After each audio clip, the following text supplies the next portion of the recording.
मुख्तार सखवी क्या था? असल में बदअकीदा था वो। बाद में आखिर में उसने नबूवत का दावा किया था, नबूवत का दावा किया था, लेकिन अपने एक तहरीक बनाने के लिए, लोगों को जमा करने के लिए, इमाम हुसैन की शहादत के बाद कूफा के लोगों में बड़ा गम और गुस्सा था और कातिलीन इमाम हुसैन के ताल्लुक से इंतकाम का जज्बा उनके अंदर था। तो उसने उस जज्बे का फ़ायदा उठाते हुए लोगों की हमदर्दी हासिल करने, अपनी जमात को बढ़ाने के लिए जो है ना, वो क्या किया, एक तहरीक में शामिल हो गया, जो तहरीक कातिलान इमाम हुसैन का इंतकाम लेने के हवाले से बनाई गई थी। और उसने शहीद जो ना हाजिरीन करबला में से इमाम ज़ैनुल आबिदीन जो वाक़िया करबला के वक्त मौजूद थे लेकिन बीमार थे, उनसे कहा कि आप हमारी तहरीक की सरपरस्ती कीजिए। तो जो है ना इमाम ज़ैनुल आबिदीन ने उस तहरीक की सरपरस्ती नहीं की। तो फिर वो गया अली रज़ी अल्लाह तआला अन्हु के सौतेले भाई जो है ना मोहम्मद बिन हनफिया, सौतेले फर्जंद मोहम्मद बिन हनफिया के पास गया। तो दूसरी ज़ौजा से जो थे, दूसरी ज़ौजा से इमाम हुसैन के सौतेले भाई समझिए आप, तो दूसरी ज़ौजा से जो थे तो उनके पास गया, उनसे कहा कि आप मेरी सरपरस्ती कबूल कीजिए, आप मेरी सरपरस्ती कबूल कीजिए हमारी तंजीम की। तो इमाम ज़ैनुल आबिदीन ने मोहम्मद बिन हनफिया से कहा इसकी सरपरस्ती मत कीजिए, क्योंकि इसकी ज़ुबान अलग है, दिल अलग है।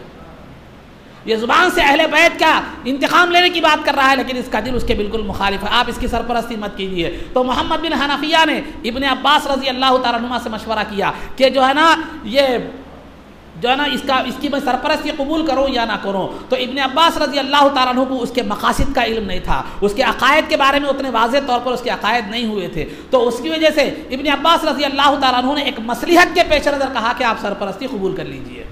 तो मोहम्मद बिन हनफिया जो अली रज़ी अल्लाह तआला अन्हु के साहिबजादे थे, उन्होंने उसकी सरपरस्ती कबूल की। उस वक्त अब्दुल्ला बिन ज़ुबैर ने मक्के में खिलाफत की आवाज़ उठाई थी, यजीद की बैत को मक्के वालों ने तोड़ दिया था और अब्दुल्ला बिन ज़ुबैर रज़ी अल्लाह तआला अन्हु के हाथ पर उन्होंने बैत कर ली थी।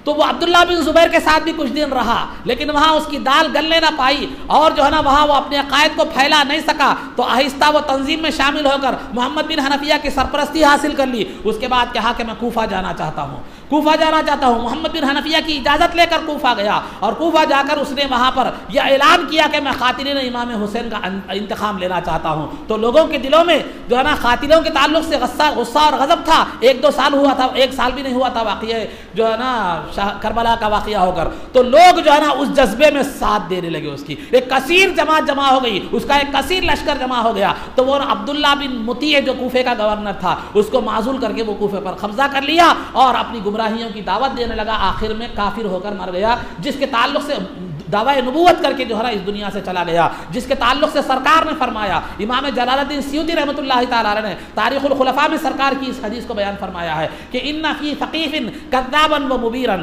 कि सकीफ ने, कबीले बनु सकीफ में एक झूठा पैदा होगा, झूठा नबूवत का दावेदार होगा और एक दूसरा उम्मत को हलाक करने वाला पैदा होगा। तो झूठा नबूवत का दावेदार कौन है? इमाम नववी रहमतुल्लाहि तआला अलैह मुस्लिम शरीफ में बयान फरमाते हैं कि वो मुख्तार सखफी है। और जो उम्मत को हलाक करने वाला जो था वो कौन है? वो हज्जाज बिन यूसुफ है, जिसने तकरीबन 1 लाख बेगुनाह मुसलमानों को खत्म कर दिया था, जिसको जालिमुल उम्मा कहा जाता है। तो बतलाना ये चाह रहा हूं, तो एक तो राफिजी हो गए, एक तो खारिजी हो गए, और एक तीसरा ये है कि अहले बैत की मोहब्बत की तो बात करता है लेकिन तालीमात गुमराही और इल्हाद की देता है, वो मुख्तार सखफी का रास्ते वाला है।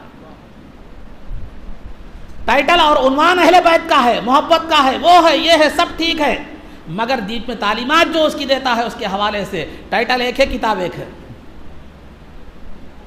टाइटल एक है, किताब एक है। तालीमात पूरे इल्हादी तालीमात है, मुल्हिदाना तालीमात है और खिलाफ शरीयत तालीमात है और सरकार के इरशादात के खिलाफ है। तो लिहाजा ये जो अहले शिया जो राफिजी हैं, जो अहले बैत की मोहब्बत में गुलू करते हैं, उन्होंने उस मुख्तार सखफी के दावे नबूवत को नहीं देखा, उसने सरकार को आखिरी रसूल माना, ये आखिरी रसूल न माना, ये नहीं देखा उन्होंने, मगर क्या किया, कातिला ने इमाम हुसैन का इंतकाम लिया। इस हवाले से उसको अपना हीरो मानते हैं।